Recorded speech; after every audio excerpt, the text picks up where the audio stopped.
उन्होंने बताया कि इनके सर में एक ट्यूमर है और उसका ऑपरेशन होना है। कितने पैसे लिए उन्होंने आप? 33,500 का ड्राफ्ट लिया। हमें बाबूजी मैं हाथ जोड़ के विनती करता हूँ कि मेरी बीवी का ऑपरेशन नहीं हो रहा, अभी तक तारीख नहीं आई है, या तो मेरे पैसे वापस कर दिया जाए या ऑपरेशन कर दिया जाए। तो कहने लगे अभी ठीक है, कोई ऑपरेशन नहीं हो सकता। दिल्ली में हमने अपनी पूरी जिंदगी इसमें कमाई, आज हमारे मदद के लिए जब हमने देखा तो कोई नजर नहीं आया और मेरे पैसे रख करके मेरी घरवाली की चिता के लिए मुझे कर्जा पैसा लेने पड़े। हमारे पैसे अगर ये दे देता तो अपने गांव में इलाज करा लेता, बेसिक मरता मरीज मर जाता। इन हॉस्पिटलों का कोई भरोसा नहीं और ये कानून वाले सब दबाते रहेंगे। पुलिस डॉक्टर मुंह बंद कर लो, मुंह बंद के लिए ये टोपा पहना दिया गया है। मुंह बंद रखो, ज्यादा बोलोगे हथकड़ी है, हथकड़ी ही तो दोगे, फांसी दोगे, इससे ज्यादा कुछ नहीं कर सकते आप। नमस्कार, मैं रिया और आप देख रहे हैं झलकोत दिल्ली। इस वक्त मौजूद है हम लोग नरेला की पुनर्वास कॉलोनी में। जिस तरीके की केस आजकल आप देख रहे हैं कि अस्पतालों से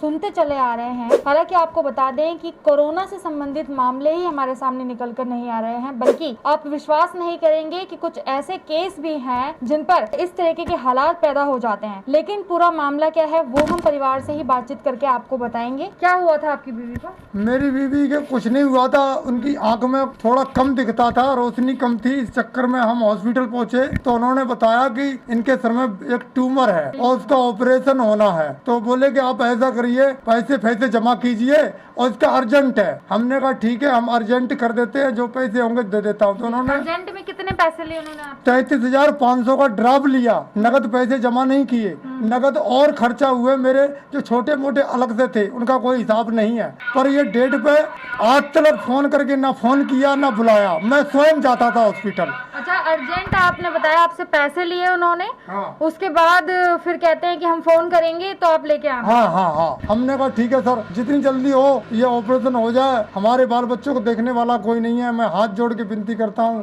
तो डॉक्टर साहब बोले कोई बात नहीं, आप जल्दी तो कीजिए। हमने जल्दी करते हुए 33,500 का ड्राफ्ट जमा कराया, खून जमा कराया। बोले अब ऐसा है, अब आपको डेट घर पे चले जाओ, अब आपको फोन कर देंगे। हम फोन करते करते कोरोना वायरस चल गया, उसके कोरोना बाद में भी हम हॉस्पिटल कितने चक्कर लगाए। जब भी मैं चक्कर लगाया तो हम बड़े ऑफिसर जो 10 नंबर कमरे में एम्स में बैठते हैं, हमने उनके पास पहुंचा, उनसे मैंने पूछा, हमें बाबूजी मैं हाथ जोड़ के विनती करता हूँ कि मेरी बीवी का ऑपरेशन नहीं हो रहा, अभी तक तारीख नहीं आई है, या तो मेरे पैसे वापस कर दिया जाए या ऑपरेशन कर दिया जाए। तो कहने लगे अभी ठीक है, कोई ऑपरेशन नहीं हो सकता। उनकी हालत सही थी, होते होते होते होते अब जब हालत उनकी बिगड़ने लगी, उनके सर में दर्द बढ़ गया, वो खाना पीना कम खाने लगी और उनने पहचानने से मुझे मना कर दिया। तब मैं हॉस्पिटल भागा, तब मुझे पता लगा कि ऐसे से क्या परेशानी। तो मैं हरिश्चंद हॉस्पिटल पहुंचा। हरिश्चंद वालों ने कहा कि आप जहाँ दिखा रहे थे वहाँ ले जाओ। उनने रेफर लिख दिया।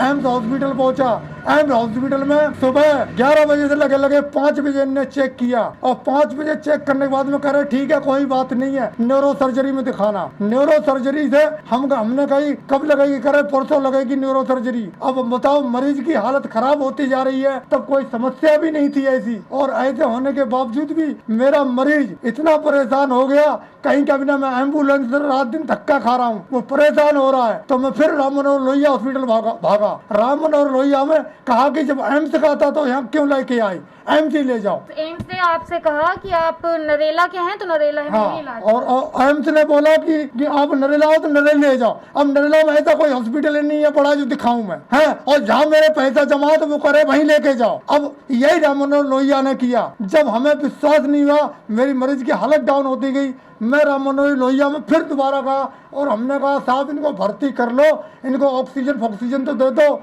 इन्हें ना कोई ऑक्सीजन दी, तब तो कोई ऑक्सीजन की परेशानी भी नहीं थी, एक ना कोई दवाई थी, एक चिमटी लगाते थे, कह रहे ये ठीक है, बाद बाकी कह रहे अब जहाँ तक ले जाओ, हम भर्ती नहीं करेंगे। हम पूरी रात हॉस्पिटल में पड़े रहे, 2 रात हॉस्पिटल में पड़े रहे। बेड आप चेक कर सकते हो, बेड नंबर हमने लिया था। पूरी रात रोड में भूखे प्यासे पड़े रहा और सुबह हुआ तो केजरीवाल के दफ्तर पहुंचा। केजरीवाल दफ्तर में उन्होंने कहा कि ये अस्पताल मेरे एंटर नहीं आता है, ये आता है मोदी के एंटर, आप ऐसा करो हर्षवर्धन के यहाँ चले जाइए। हम हर्षवर्धन के यहाँ गए तो उन्होंने एक लेटर दिया, और जब लेटर दिया और ये कहा कि ये दिखा देना कागज, तो हमने कहा साहब ये पर्ची पे तो कुछ करेगा नहीं, मोर फोर नहीं है। वो कहने लगे तुम लाए तो जाओ। तो हम जब पहुंचे पहुंचे एम्स में लेकर के और अपने मरीज को लेकर के जब पहुंचता हूँ, ये लाल पर्ची आप देख रहे हैं, ये लाल पर्ची बनवा के लाया, इस पे लिखा था अर्जेंट, और जो बोले कि आप तुरंत ले जाओ मरीज को। हम जब पहुंचे उसके कमरे में 17 नंबर कमरा बताया गया, 17 नंबर कमरे में दाखिल हुआ तो वहां पर एक कंपाउंडर था, वो कहने लगा डॉक्टर नहीं है, वो छुट्टी करके जा चुके हैं, आप परसों लाना नेहरू सर्जरी में। दिन के 12 बजे डॉक्टर छुट्टी पे चले गए। हाँ, कहा डॉक्टर छुट्टी पे जा चुके। हमने कहा कोई डॉक्टर नहीं है, कहने लगा कोई डॉक्टर नहीं है, मरीज ठीक है। इमरजेंसी में मात्र एक डॉक्टर जो छुट्टी पे चला जाता है 12 बजे। हाँ, इमरजेंसी नहीं है, जो उन्होंने वार्ड में यहाँ भेजा था मुझे ऑपरेशन करने के लिए, वो कह रहे डॉक्टर ही नहीं है। पहले इमरजेंसी गया था, इमरजेंसी नहीं करा, ठीक है, इनको हमें भगा दिया वहाँ से। तब मैं राम मनोहर लोहिया पहुंचा था। राम मनोहर लोहिया मुझे वहाँ पर भी हमें यकीन नहीं हुआ। 4-5 दिन हमने एम्बुलेंस नरेला से और एम्स से राम मनोहर लोहिया हरिचंद हॉस्पिटल यहाँ रात दिन भागता रहा, और उसका अंजाम ये हुआ कि आखिर उसको डेड बॉडी हमारे को एम्स से लेके आए। हम तो प्रधानमंत्री के घर पे रख देते डेड बॉडी, एम्बुलेंस से ले जाने वाला नहीं मिला मुझे। हमने फिर मजबूर होकर घर लाए। मेरी घरवाली यहाँ 3:10 तक जिंदा थी और वहाँ पर डेड हुई। फिर मुझे यकीन नहीं हुआ, फिर हरिचंद हॉस्पिटल पहुंचा, वहां जाकर के डॉक्टरों ने मरा घोषित कर दिया। हमने कहा साहब आपको तो हमने बोला था जब तो ये चल रही फिर रही थी, और तो आपने रेफर करके दिया था, और हॉस्पिटल और डॉक्टरों की लापरवाही है। तो वहां पर डॉक्टर कहने लगे डॉक्टरों को नाम क्यों लेते हो, डॉक्टर वकील सब एक जैसे होते हैं, आप कुछ नहीं कर पाओगे, इन बातों को मत करो, तुम तो पागल हो। हमने कहा जब ऐसी बात है, जब मैं पागल हूँ तब डेड बॉडी नहीं दूंगा मैं, हम डेड बॉडी ये चीड़ फाड़ के लिए नहीं दूंगा, डेड बॉडी मुझे दे दी जाए। तो वो कह रहे चलो 5 आदमी ले आओ, हमें चूतिया बनाया गया और डेड बॉडी भी ले गए जगजीवन हॉस्पिटल में, और 1200 रुपए लिए। कहने लगे डेड बॉडी जब जाएगी वहाँ को किराया दो एम्बुलेंस वाले को। हमने 1200 रुपए किराया दिया, तो वो हमसे आइयो बोला 5 आदमी बुला लो। मैं 5 आदमी बुलाया, 5 आदमी बुलाने के बाद में वो कह रहा है अगर आपकी डेड बॉडी की चीड़-फाड़ बच जाएगी, आप ऐसा करो अपने कागज ले आओ। जो कागज थे हमारे घरवाली के, ये डॉक्यूमेंट, ये कागज मंगाए उसने, और जिसका पुलिस वाले का नाम भी राजेंद्र है जो नरेला थाने से है। और उन्होंने जो कागज मंगा के देखा, कहने लगे राजवीर जी तुम तो बिल्कुल पागल हो रखे हो, जो होना तो हो गया, क्यों पीछे पड़े हो। हमने कहा साहब हम तो कोई बात नहीं, मैं पीछे नहीं पड़ा हूँ, हमें सरकार से उम्मीद नहीं है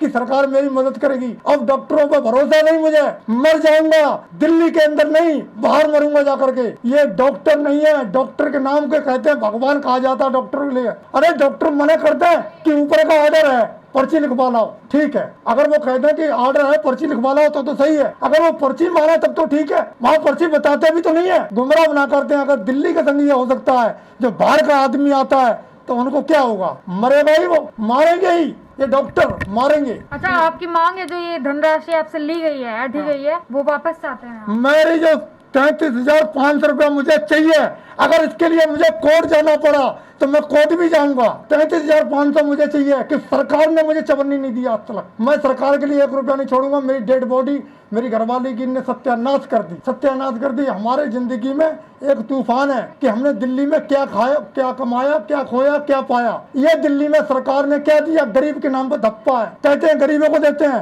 ये अमीरों को देते हैं। मैं खुद बीमार हूँ, देखो ये हमारे खुद गलती है, पर हम इलाज नहीं करवाएंगे और ये टीका भी नहीं लगवाएंगे, बेच के मर जाए। ये टीका का तो बहाना है, इनको मारना है। डॉक्टर जब दवाई नहीं दे सकता, देख नहीं सकता, तो उसे इसका भी अधिकार नहीं है जबरदस्ती टीका लगा सके। और जहाँ टीका जिनके लगे हैं उनकी रिपोर्ट यही मिल रही है, कोई पैर से टेढ़ा हो रहा है, कोई उल्टा चल रहा है, कोई अपने आप मर रहा है, कोई तो उसी कोई कोरोना हो रहा है। ये कोरोना फुरना क्या है, जो आदमी मर जाते हैं उनको ये पोल्यूशन है, उसी का कोरोना नाम पड़ गया। पोल्यूशन तो खुद दे रहे हैं। आपसे हाथ जोड़ विनती है, अगर बाहर से आए हुए हो तो दिल्ली के हॉस्पिटल में कभी भरोसा मत करना, प्राइवेट इलाज करवा लेना, कभी दिल्ली के हॉस्पिटल में भरोसा मत करना। ये यहाँ पर नेता नगरी या सबकी राज्य चल रहा है। यहाँ पर ये पर्ची दिखाओगे, ये पर्ची मिल जाएगी, ये वो प्रधानमंत्री का पर्चा मिल जाएगा तो बच जाएगा, अगर पर्चा नहीं मिला तो नहीं बचेगा। ये गोरख धंधा है, ये पैसा जमा होने के बाद भी उनका पेट नहीं भरा। आधी आधी रात उठ के हमने ये कार्ड बनवाए थे, 100 आदमी की लाइन में लगकर कार्ड बनवाए थे। ये कार्ड ऐसे नहीं बन जाते हैं, ये कार्ड बनाते हैं ना पूरी लाइन में लग के देखो, एक दिन आप कहते हैं कि जिंदगी बचाओ, ये जिंदगी बचाना कहते हैं। तो ये आपने सुना कि राजवीर जी ने पूरा वाक्य क्या बताया कि 2019 से लेकर 2021 तक का केस है। अगर आपको कोई जनरल बीमारी भी है तो ऐसे में डॉक्टरों पर विश्वास करना आज के समय में कितना कठिन हो चुका है। आपकी क्या राय रहेगी इन सब चीजों को लेकर कि धांधली इतनी बढ़ चुकी है कि सिर्फ राजनीति में बैठे ही लोग नहीं, आप कह सकते हैं कि अस्पतालों में बैठे लोगों पर भी विश्वास करना आज के समय में मुश्किल हो चुका है। आप देख रहे थे दिल्ली की एक खास रिपोर्ट। मैं रिया, कैमरा पर्सन राजा के साथ, झलको दिल्ली।